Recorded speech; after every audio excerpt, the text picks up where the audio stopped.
Assalamualaikum warahmatullahi wabarakatuh. Perkenalkan, nama saya Matmana Yusuf. Saya berkuliah di Universitas Pamulang, NIM saya 20 10 11 400 479. Kelas saya dari 01 TPLP 009. Pada kesempatan video saya kali ini, saya akan menerangkan tentang dari pertemuan 1 sampai pertemuan 12, yaitu pada mata kuliah pengantar teknologi dan informasi. Yang pertama, yaitu ada CPU atau Central Processing Unit. CPU merupakan singkatan dari Central Processing Unit atau pengolahan pusat. Central Processing Unit adalah perangkat keras komputer yang berfungsi untuk menerima dan melaksanakan perintah dari dan data diri perangkat lunak. Prosesor sering digunakan untuk menyebut CPU pada umumnya. Fungsi utama CPU adalah melakukan operasi, aritmatika, dan logika terhadap data yang diambil dari memori atau informasi yang dimasuk melalui beberapa perangkat keras seperti papan ketik, pemindai, tuas kontrol, maupun tetikus. Nah, komponen CPU terbagi menjadi beberapa macam, yaitu pertama unit control atau control unit, yang kedua register, yang ketiga ALU atau arithmetic logic unit. Nah, bagian-bagian CPU ada power supply, ada motherboard, ada hard disk, ada VGA kartu. Lalu yang selanjutnya ada definisi pengembangan teknologi dan layar hologram atau layar 3G.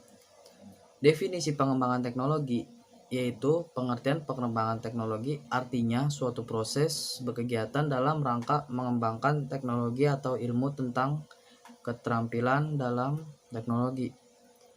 Jika saya mendapat kesempatan, saya ingin membuat layar hologram 3G. Apa itu hologram 3G? Hologram adalah teknologi fotografi yang merekam cahaya yang tersebar dari suatu objek dan kemudian menyajikannya dalam bentuk 3 dimensi. Gambar 3 dimensi tersebut dapat kita lihat sampai 360 derajat dan dapat digerakkan atau dapat bergerak seperti animasi dan suara.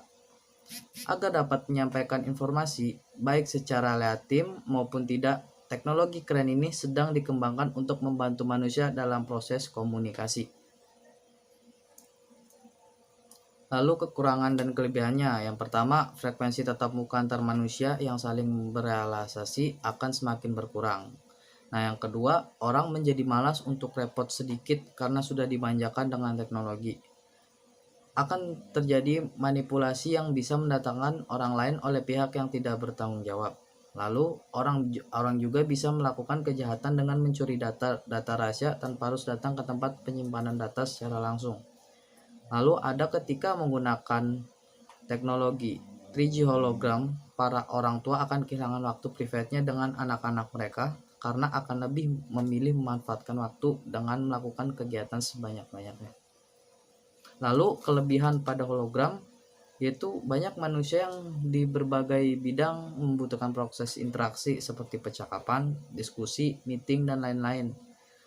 Lalu berhubung dengan poin nomor 1, manusia tidak akan repot untuk bolak-balik dari suatu tempat ke tempat yang lainnya.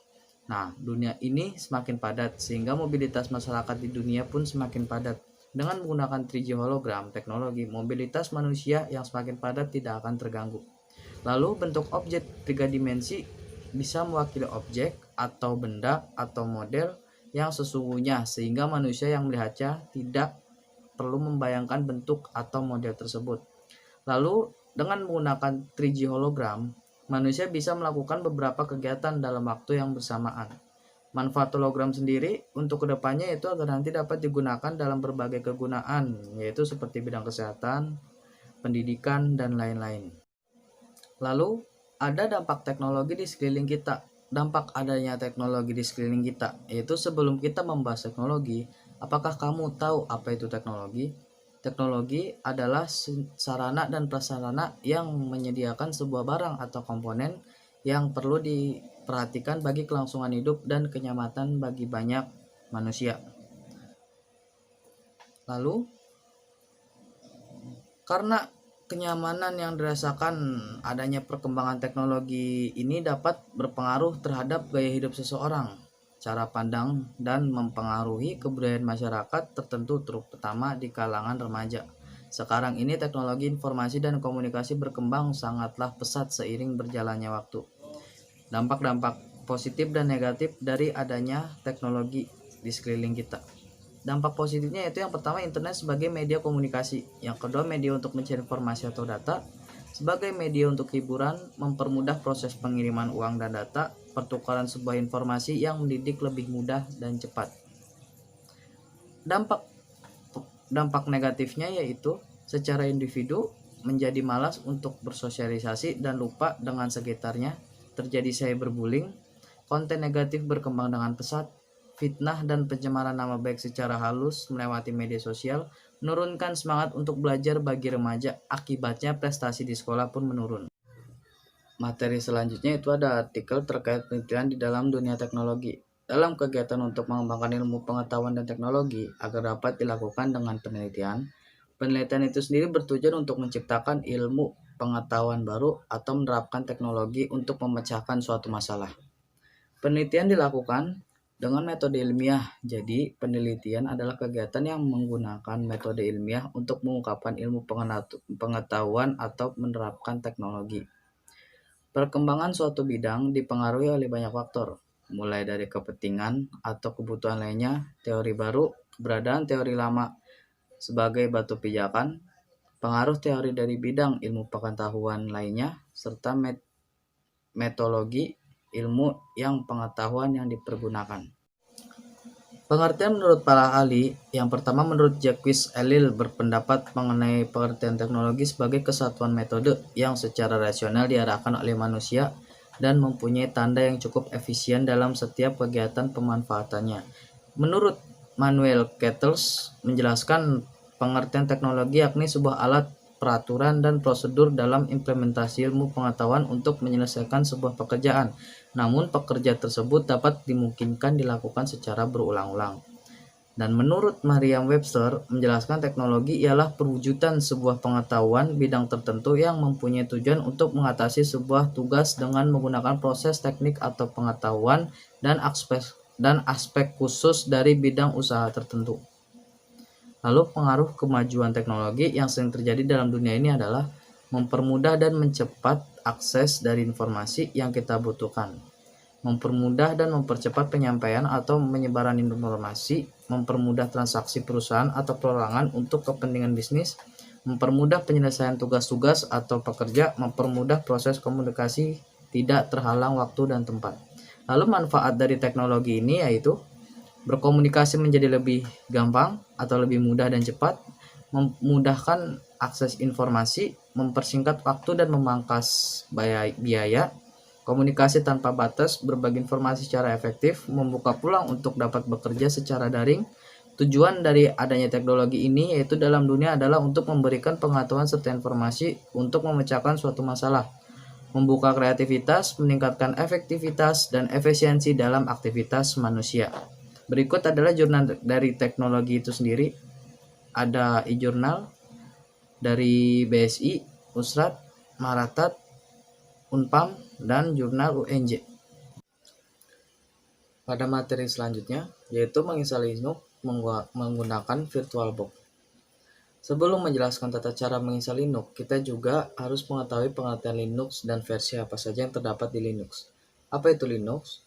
Linux merupakan sistem operasi berbasis Unix, salah satu contoh hasil pengembangan perangkat lunak bebas atau freeware, dan sumber terbuka atau open source. Rata-rata pengguna OS Linux adalah programmer untuk membuat suatu program dan juga developer untuk mengembangkan aplikasinya agar menjadi lebih mudah. Macam-macam jenis operasi Linux yaitu ada Red Hat Linux, Debian Linux, Ubuntu Linux, Linux Mint, Fedora Linux, SUSE Linux, CentOS Linux, dan Slackware Linux. Kali ini saya akan menjelaskan tata cara menginstal Linux dengan melalui VirtualBox, di mana sistem operasi Linux menggunakan ISO Ubuntu 20.041 LTS 64-bit version.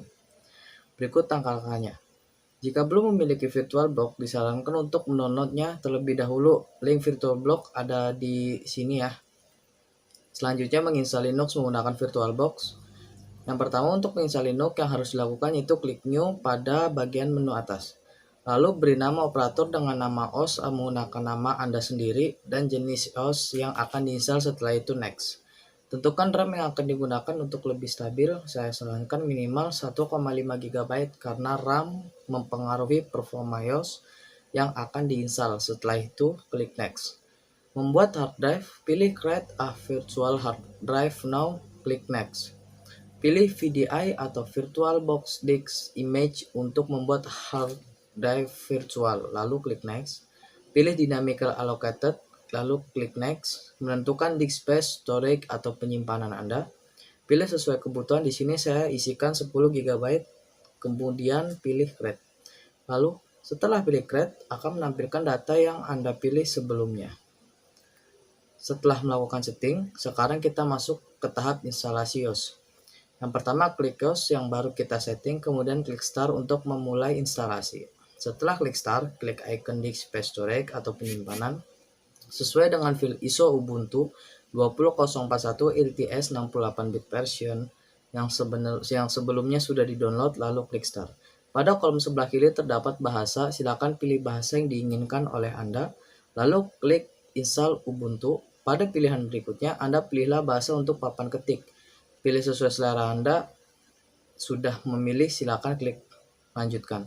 Lalu kolom selanjutnya ada pembaruan dan perangkat lunak lain. Anda bisa pilih dengan instalasi normal atau instalasi manual. Beri checklist pada kolom di bawah, lalu klik lanjutkan. Lalu pada tahap selanjutnya, pilih jenis instalasi Anda. Pilih kolom pertama. Walaupun di situ tertera hapus diska dan pasang Ubuntu, data Anda tidak akan terhapus sepenuhnya. Setelah di checklist, klik pasang sekarang. Lalu setelah itu klik lanjutkan. Setelah itu, silakan pilih lokasi Anda, lalu klik lanjutkan. Lalu ada beberapa kolom dan juga kolom untuk password yang perlu diisi. Isilah sesuai dengan apa yang diinginkan, saya itu klik lanjutkan. Jika sudah seperti ini, tunggu beberapa saat hingga proses instalasi selesai. Setelah selesai menginstal, Anda akan mendapatkan perintah untuk merestart komputer laptop Anda, lalu klik lanjutkan. Setelah merestart komputer atau laptop Anda, buka kembali VirtualBox, klik Start, lalu masukkan password Anda. Setelah login, tunggu beberapa saat hingga tampilan Linux Ubuntu muncul, Ubuntu siap digunakan. Sekian penjelasan dari saya cara menginstal Linux melalui VirtualBox di mana sistem operasi Linux menggunakan ISO Ubuntu 20401 LTS 64-bit version. Lalu selanjutnya ada database. Istilah dari database dari ilmu komputer, meskipun kemudian artinya semakin luas, memasukkan hal-hal di luar bidang elektronika. Artikel ini mengenai database komputer.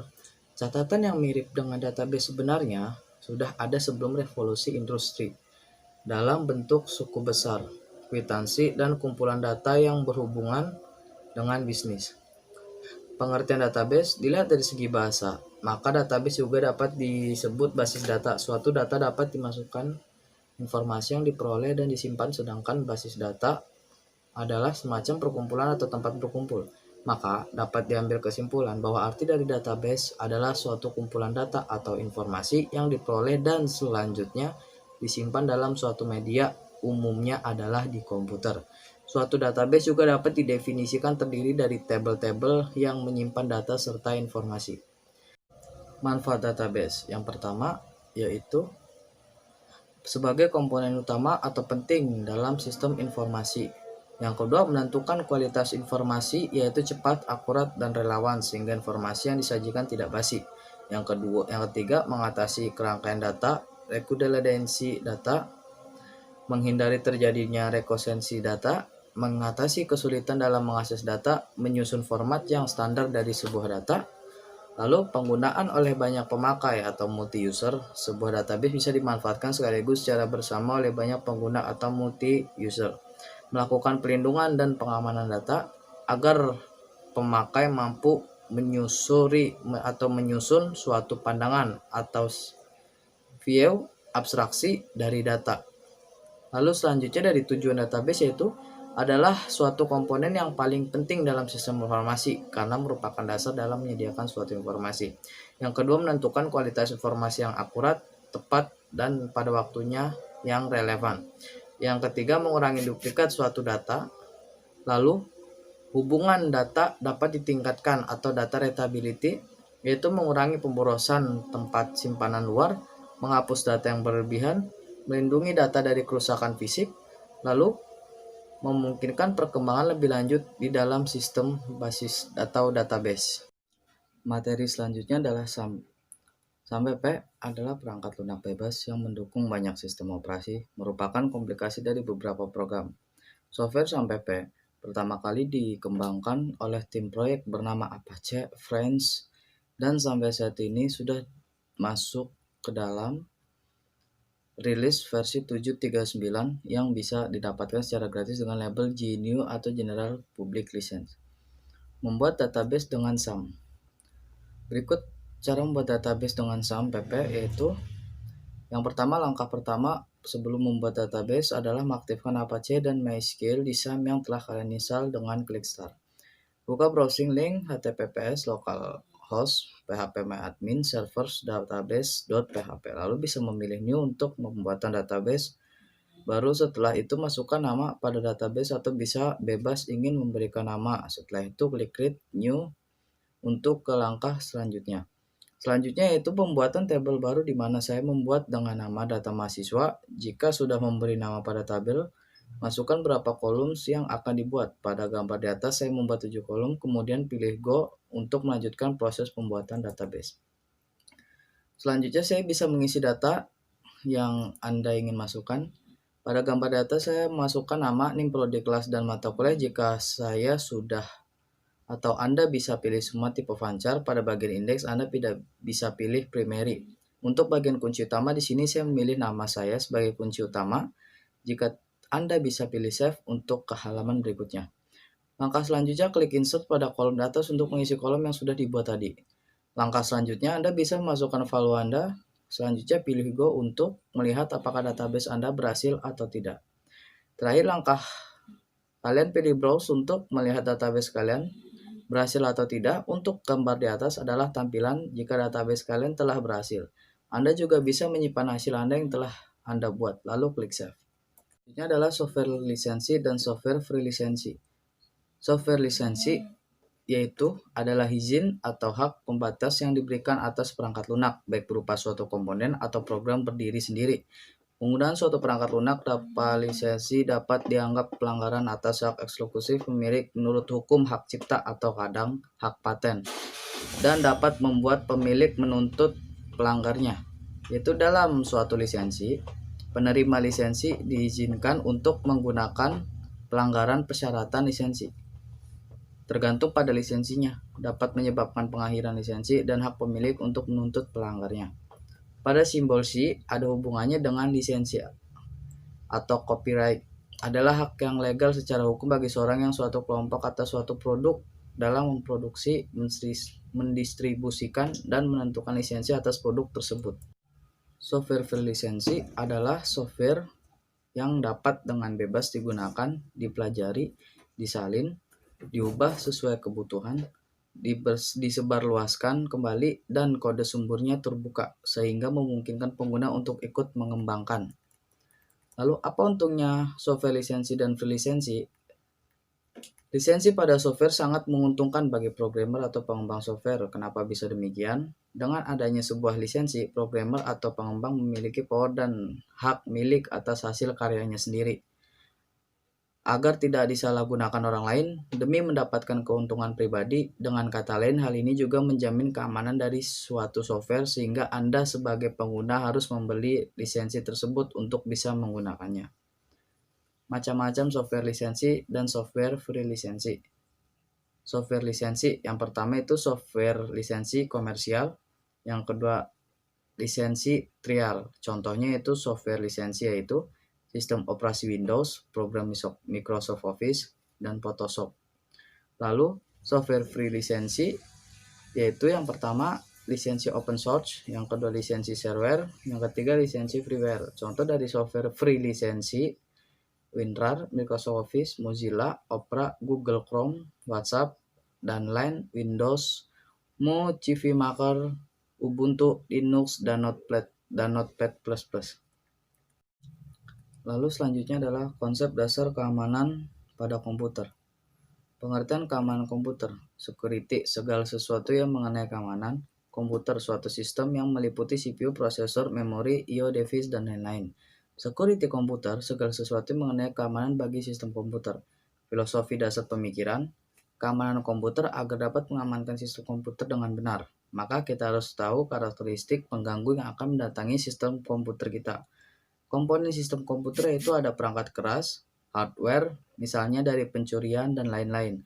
Yang kedua, perangkat lunak atau software, misalnya dari serangan virus, hackers, dan lain-lain. Perangkat manusia atau brandware, pembajakan tenaga kerja.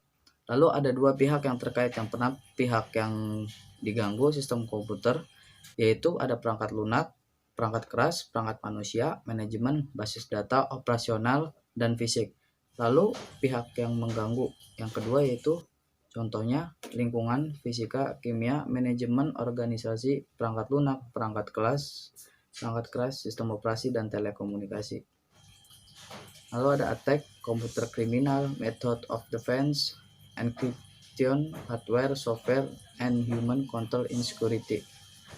Lalu keamanan komputer secara fisik yaitu ada satu, sisi lingkungan. Contohnya dari sisi lingkungan yang perlu diwaspadai adalah manusia, binatang, tumbuhan, cuaca, iklim, dan bencana alam. Terima kasih. Sekian dari saya presentasi. Kurang lebihnya mohon dimaafkan.